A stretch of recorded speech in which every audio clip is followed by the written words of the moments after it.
Hi, good evening, everyone. Today we are going to discuss the role of newer and oral anticoagulants in patients with COVID-19. What are the appropriate indications? So, as we all know, the COVID-19 pandemic has wreaked havoc in the world. It's mainly a respiratory illness, causing mainly mild upper respiratory tract infection, but in many cases also causes LRTI ranging from mild pneumonia to very florid ARDS kind of picture.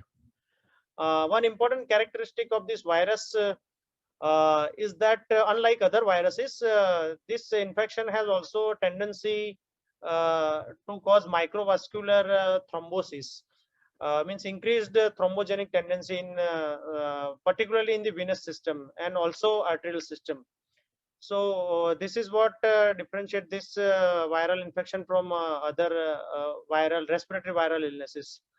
The limited research that has been done in COVID patients has found certain coagulation abnormalities, mainly elevated level of factor 8, elevated fibrinogen, circulating prothrombotic microparticles, and hyperviscosity, and also neutrophil extracellular traps. So hypercoagulability seems to be the main reason for this thrombosis, this thrombotic tendency in COVID patient among this triad. And apart from the elevated level of fibrinogen factor 8, there is also a systemic inflammatory kind of response, which also contribute to the thrombotic tendency that is observed in COVID-19 patients. So, how to recognize these coagulopathy in patients with COVID? So, the COVID coagulopathy is characterized by elevated level of fibrinogen and D dimers.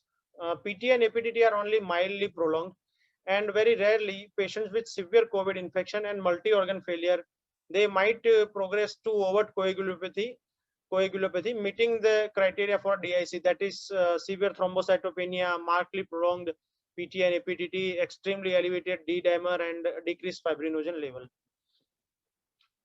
So, how to differentiate from DIC? Uh, uh, in classical DIC, the thrombocytopenia is very severe, and the PT and APTT is markedly prolonged. However, in patients with COVID-19 coagulopathy, PT and APTT are only minimally prolonged, and the platelet count is usually mildly reduced, if at all.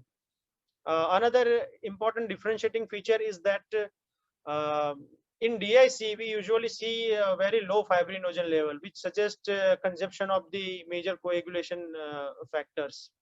However, in COVID-19 patient, we see usually the elevated fibrinogen and factor 8 activity, which differentiate it from the overt DIC. And how does it present? The most common presentation is VTE, that is deep venous thrombosis and pulmonary embolism. And it is particularly common in acutely ill patients, particularly those who are admitted in the ICU setting. The the risk factors include elderly patients, male, particularly Hispanic ethnicity, previous history of coronary artery disease, prior MI, and elevated D dimer, that is more than 500 nanogram per ml at the time of hospitalization. The reported incidence from various publications shows that the incidence in ICU patient is 7 to 14 patient and around 3 to 8% for non-ICU patients. Arterial events are also not uncommon. Mainly stroke, MI, and even acute limb ischemia has been reported in COVID patients. The patients who have died from COVID, their lung autopsies have showed microvascular thrombosis. So how do we manage this coagulopathy? The published guidelines from various societies, like American College of Cardiology, American Chest Physician, European guidelines, majority of them recommend similar prophylaxis. So for VT prophylaxis, uh, prophylactic dose anticoagulation is recommended for all the inpatient, whether they are admitted in ICU or in the ward. And in selected critically ill patients who are in ICU, particularly those with ARDS, one can directly go for intermediate or even therapeutic dose of anticoagulation, even without a confirmatory diagnosis of VTE. In outpatients, those who are discharged from the hospital, VT prophylaxis for at least 3 weeks is recommended for selected high risk cases that we'll see later on. And those and selected outpatients, those who have never been admitted to the hospital, in those patients also some patients require thromboprophylaxis. The main agents used are enoxaparin and unfractionated heparin. The recommended dose is 40 milligram once daily for enoxaparin subcutaneously, and if the creatinine clearance is less than 30, then dose should be reduced to 30 mg once daily subcutaneously. One can also use fragment, that is dalteparin, 5,000 unit once daily subcutaneously. So for the treatment of VTE, the treatment of VTE is just like any other patient of VTE, even non-COVID VTE patients. Like a full dose anticoagulation and thrombolytic therapy for selected patient with limb threatening DVT, massive pulmonary embolism, acute stroke or acute MI. So the outpatient prophylaxis. The various studies have shown that the risk of post-discharge VT appears to be similar to the patients admitted with other illnesses, other than COVID-19. So the post-discharge prophylaxis is not recommended in all the patients. It is recommended in some patients with high-risk features, major prothrombotic risk factors, such as past history of VT or recent major trauma or major surgery. There is a score known as improved VT risk score. If this modified improved VT score, if it is more than or equal to 4, one can also consider thromboprophylaxis. And improved VT score more than or equal to 2 with D dimer level that is more than 2 times the upper limit, that is more than 1000.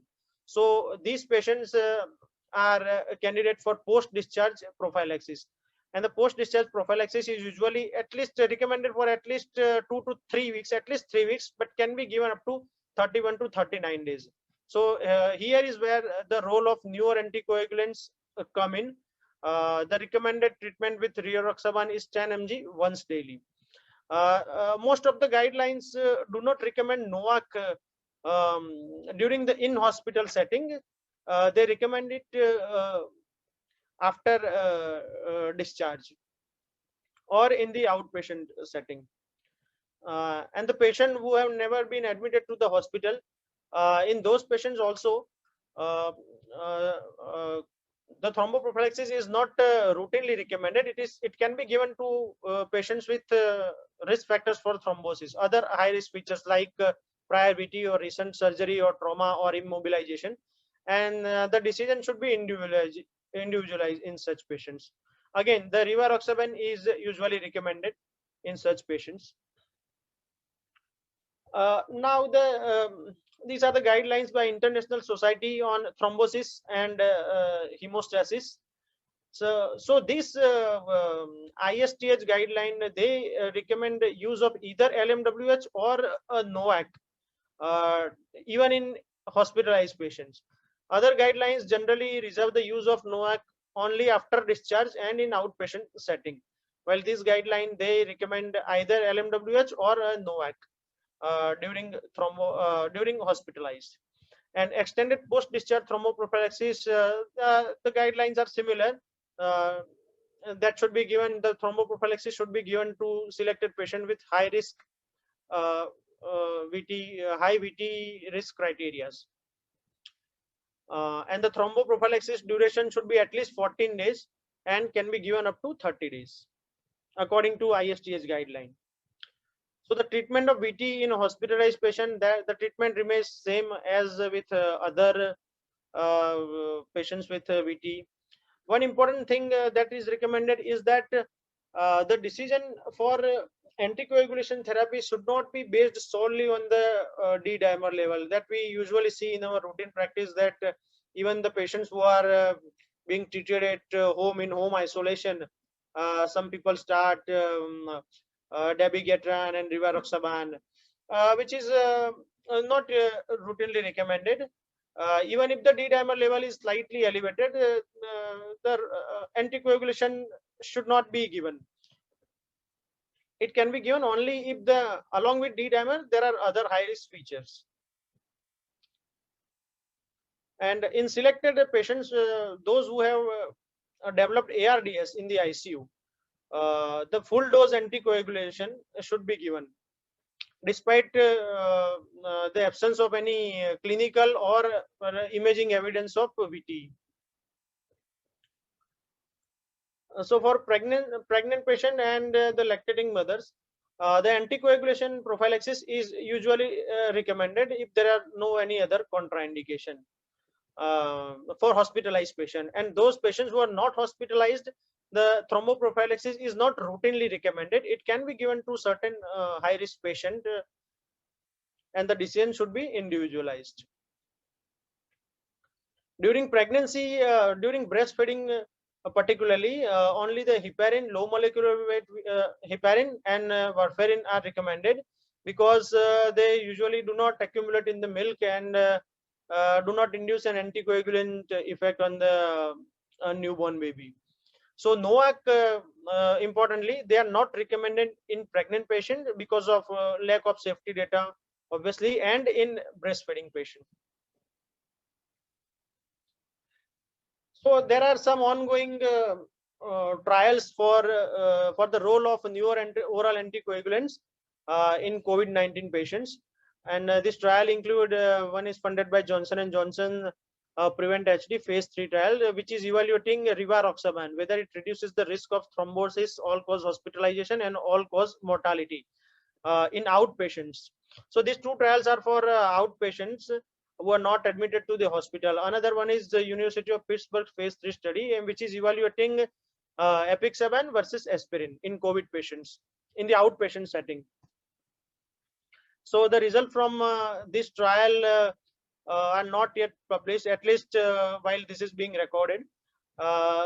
Shortly we might have data and we can better treat our patients with NOAC in the outpatient setting. So to conclude my talk, prophylactic dose anticoagulation is recommended for all the hospitalized patient. In selected high risk patient, particularly those with ARDS on ventilator, critical ill patient, even therapeutic dose anticoagulation can be given. Post discharge thromboprophylaxis should be given to selected high risk patients. And similarly, the patients who are managed on as outpatient basis and in home isolation, for them also thromboprophylaxis is not routinely recommended, but can be given to high risk patient. Individualized decision should be taken in such cases. In post discharge patient, it is better to use NOAC as compared to azithromycin or warfarin, particularly because these patients are usually in home isolation, and they may not have access for routine PT and APTT monitoring if we use azithromycin or warfarin. So it is better to prescribe NOAC for shorter duration. Even cost is not an issue nowadays.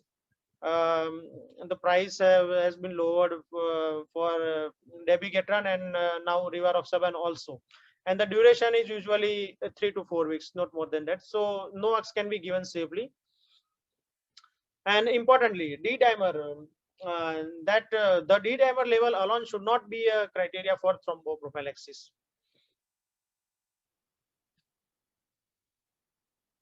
Thank you so much.